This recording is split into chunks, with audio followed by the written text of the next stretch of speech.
एक हरे भरे जंगल में एक टुन्नी चिड़िया पिंकी और एक चालाक कौवा कालू रहते थे। वो दोनों बहुत ही अच्छे दोस्त थे। एक दिन आसमान में काले बादल छा गए और अचानक से बारिश शुरू हो गई। दोनों दोस्त बचने के लिए एक बड़े से पेड़ के नीचे छिप गए।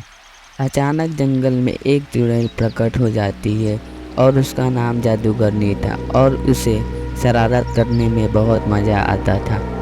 चुड़ैल ने अपने जादू से एक बड़ा तूफान लाने को सोचा ताकि जंगल के सभी प्राणी डर जाएं। पिंकी और कालू ने चुड़ैल को देखा और वो ये समझ गए कि वो कुछ ज़रूर शरारत करने वाली है। पिंकी ने कालू से कहा, हमें उस चुड़ैल को रोकना पड़ेगा, नहीं तो वो जंगल में सारे प्राणी को परेशान करेगी।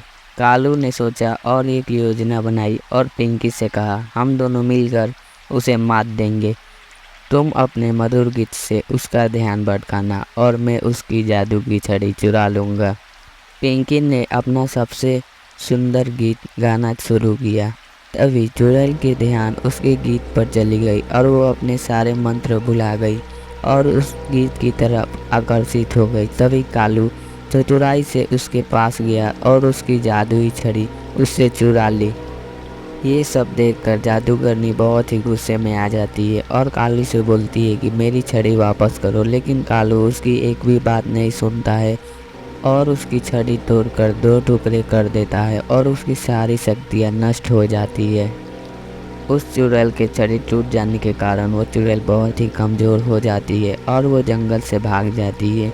पिंकी और कालू थोड़ी देर बाद जंगल के सारे प्राणियों को इस कहानी के बारे में बताते हैं कि कैसे वे लोग चुड़ैल के कहर से जंगल के सारे प्राणियों को बचाए।